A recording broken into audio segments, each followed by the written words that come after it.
These aren't on yet, right? I'll turn them on, okay. Yeah.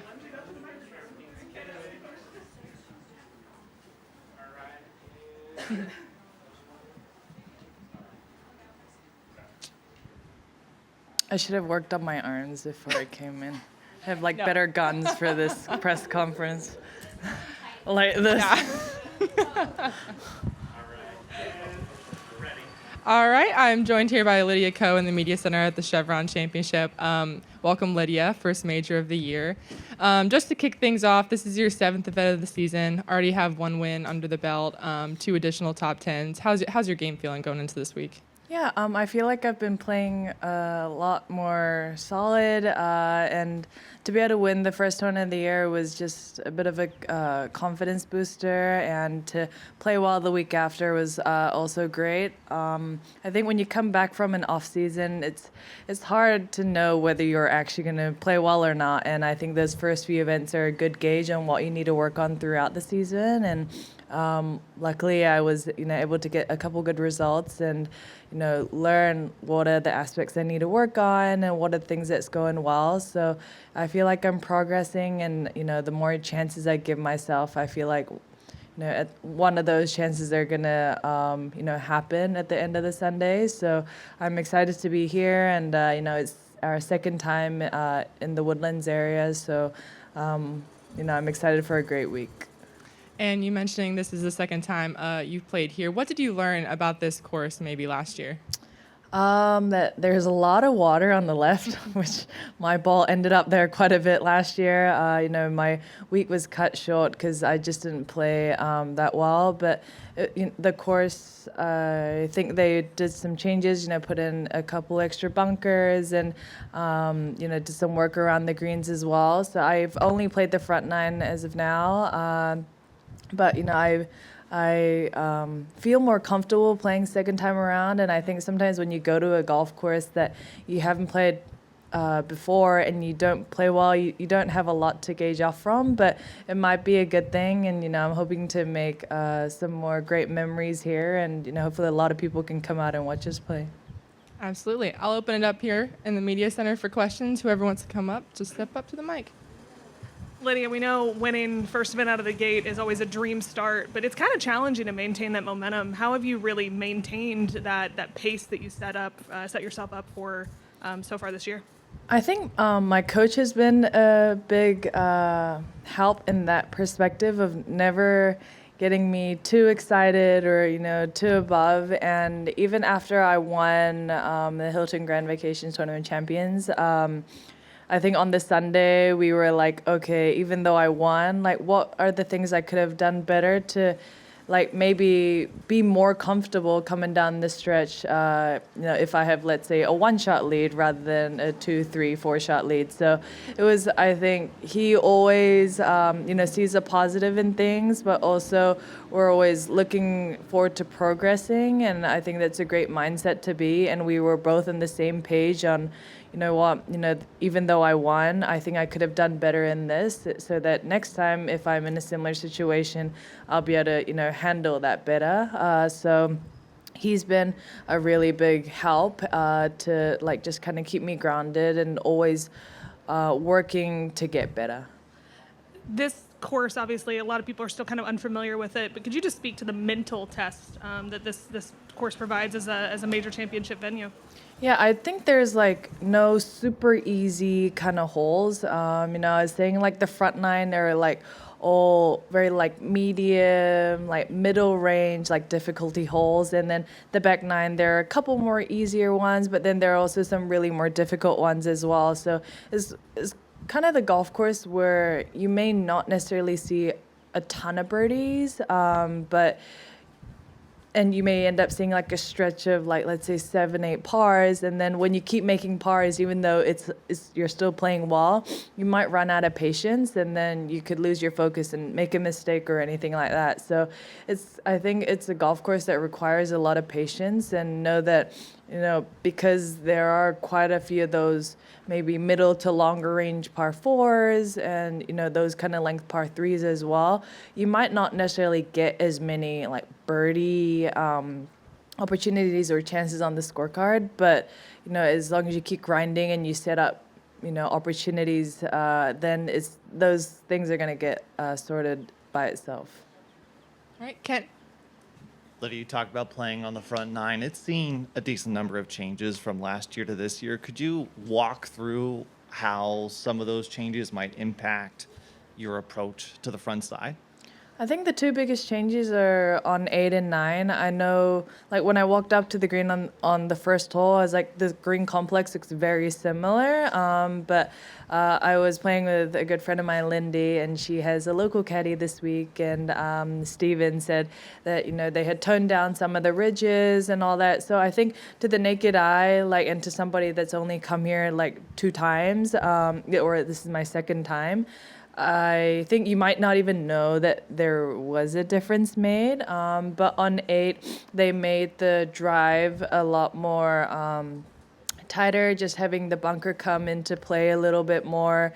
And obviously, if you hit a good drive, you're going to get rewarded to be able to get home for 2. And on 9, I think it was a pretty straightforward tee shot without excluding the water, but now having another kind of middle bunker where I think most people are going to run out or carry into there, that makes it a lot tighter. So I think people that are going to be super aggressive and hit driver are going to get rewarded hitting, wedges into the green. And if you lay back, short of that, then you're going to hit middle long irons. So I think it's very strategic based and definitely dependent on what the player decides to do. And I think this is kind of a golf course where if you draw it or fade it, it's not for one certain flight shape, which I think is great. Where it doesn't eliminate a certain part of the field.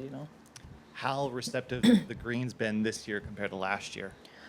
I think last year the greens were pretty firm too, even though they had a lot of rain, and I think we had storm even during the week. I remember the fairways being quite soft, but by tournament, the greens were they weren't super soft as much as maybe the fairways were playing.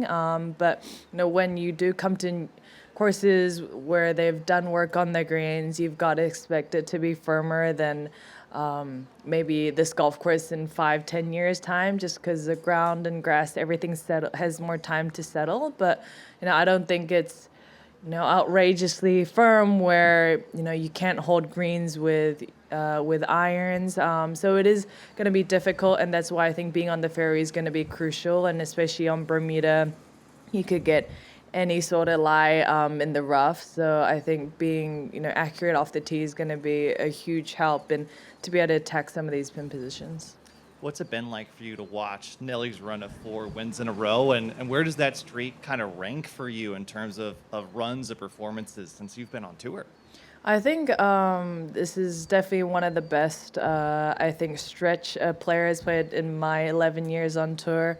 I saw that was it May and then Annika were maybe the last 2 that had won 3-4 events in a row, and the max I've done is 2, and I was this is pretty cool to be able to win back-to-back weeks. But for her to have done that, win the second event of the year and then have 8 weeks off and then win the next 3. I was man, I shouldn't have played we're all playing for second place, but I was lucky enough to play alongside Nelly and in Phoenix, and she played great. She putted great, and she's obviously coming in with a lot of confidence. And even on the men's side, I think Scotty Scheffler is having a great stretch of his own as well. So it's pretty impressive, and I think sometimes people are oh, it must be just that much easier to win, but it's showing and saying something about the player if they're winning 4 weeks straight. And I think it's great for the women's golf, and I think with her playing well, it's inspiring and motivating the rest of us to,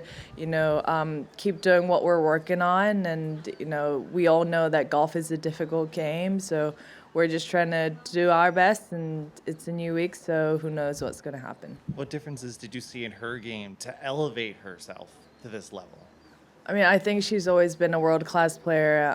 Like I said earlier, I think I play with her 50% of the Thursday and Friday tee times we get paired up with. I call it the co-order pairing, and she says, "Yeah, I'm either playing with you or Jin Young," so she can't get away from the co's. But she's long off the tee, and she's very accurate, especially for how far she hits it. And I think she has very great control of her distances and her irons, and she's been putting well on top of that. And she chips in every now and then. I play with her, so it sounds like a very accomplished combination. And I think even when she is maybe not at the top of her game for the week, I think she's always so consistent, and that's why she's always putting herself there.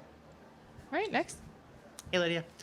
This is regarding preparation for major championships specifically. You're becoming very accustomed to the major championship calendar, having been on tour for a while.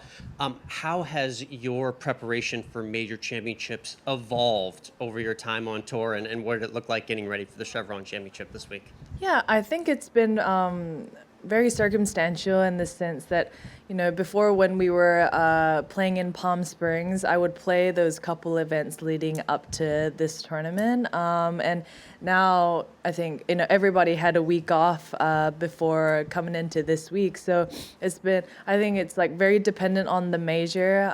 Normally I'd like to get to the tournament site, on a Saturday or a Sunday, and maybe just to get adjusted to the time and just do some prep work. Last year I came here like on Friday, and then I could practice here the weekend prior, especially being a new golf course. But it's honestly changed, and it's never been like super consistent. Every major has, different days where we play pro-ams, or, US Women's Open where we don't have a pro-am, and it's a longer practice rounds because we're playing in 4 balls. I think so. You just have to, at the end of the day, just get adjusted to what that major championship is like, and what comes with playing those events. And I think you end up finding what's right just for that week. And sometimes it might be playing 18 holes on Monday, just because I'd rather spend more time on the golf course than hitting balls for an hour on the range. So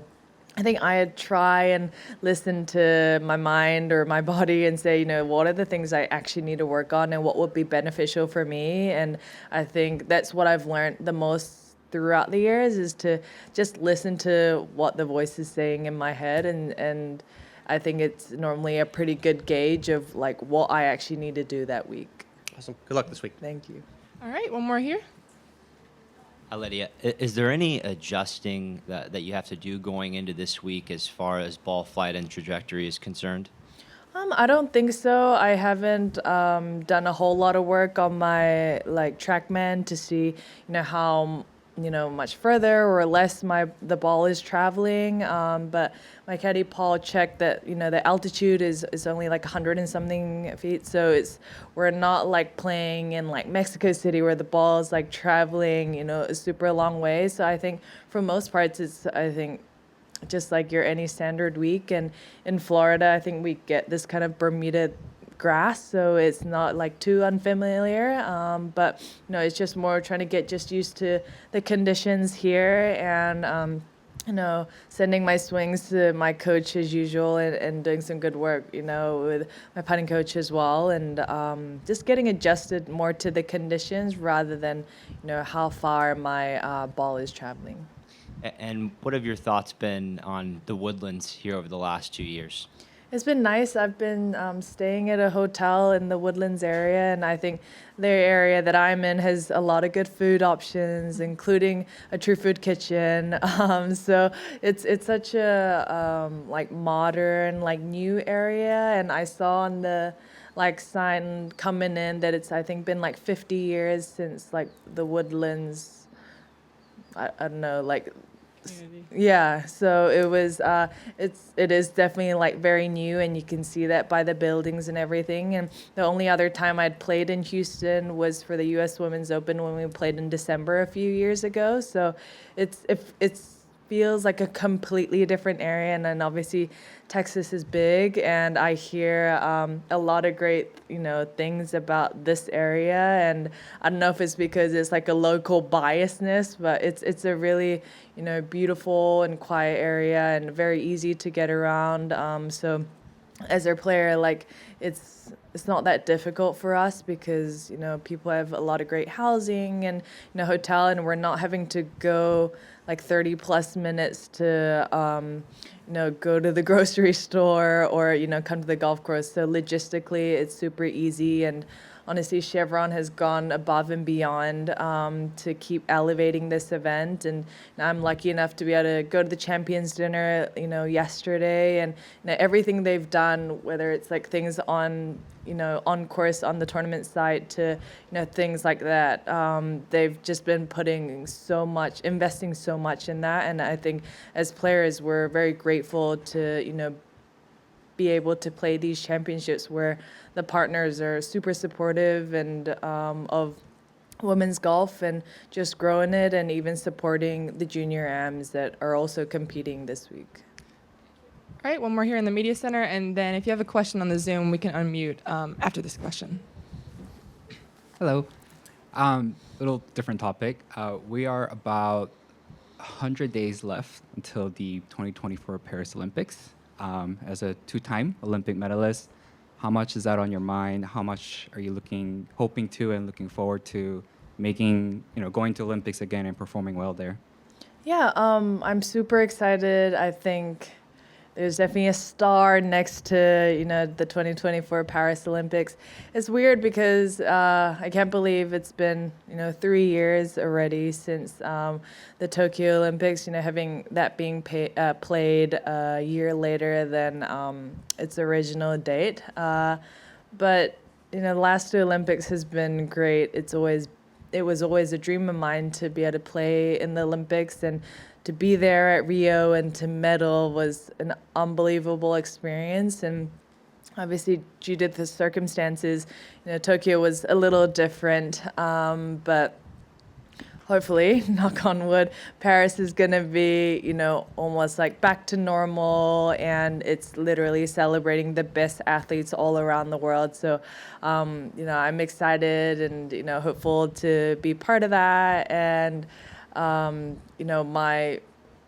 pretty much playing in France, and then I have a break and then come back to play in France again. So, it'll be chances for me to improve my French. Don't know a lot of words in French, so I'm excited. And I think Paris and Le National especially has hosted, huge sporting events like the Ryder Cup, and I'm excited to be able to play it on a championship golf course like that. And I think it's going to be extremely difficult, but when you have the best of the best there to compete in the Olympics, I think it's pretty much the perfect golf venue for that. And the countdown begins, and I'm sure there's an internal countdown that's going off in my head too. Just one more follow-up. Is there a different mindset when you're there? There's only 60 players. Like you said, it's best of the world, like the LPGA, but it's slightly different. So is there a different mindset when you're, from your experience, just preparing and heading to the Olympics compared to LPGA events? Yeah, I think at the end of the day, it's just a win to even be at the Olympics. I thought being an Olympian was something that, like, I would see through on the TV, and somebody else was an Olympian. Like, I joke that, I'm not an athlete, but I'm an Olympian. But it's just to be amongst those, like, that group of athletes that they actually call themselves an Olympian and are very proud to be one. It's a very cool feeling, but I think, and that's why, like, even if you don't medal, it's just you're a winner, just to be there and to be able to represent your country at the biggest sporting event ever. But I think when you are playing, in some ways you maybe, I remember in the last two, I was a little bit more aggressive in my second and third round because, at the end of the day, you do want to medal. And if you're tied third or you're tied second, like I was in 21, you have to go into playoff, and potentially you may be the one that falls out of that. So it's, I guess, maybe like the playoff for the T-Mobile match play, where you are playing for a certain amount of spots, and this is like 3 medals. So I think sometimes you do have to maybe be more aggressive and say that, fourth is a huge difference between fourth and third, whereas some other weeks coming fourth here this week is such a great accomplishment as well. Thank you. Thank you. All right, just checking here. Any questions on the Zoom? If not, we're going to wrap up here. All right. Thank you very much, Lydia. Appreciate it. Thank you.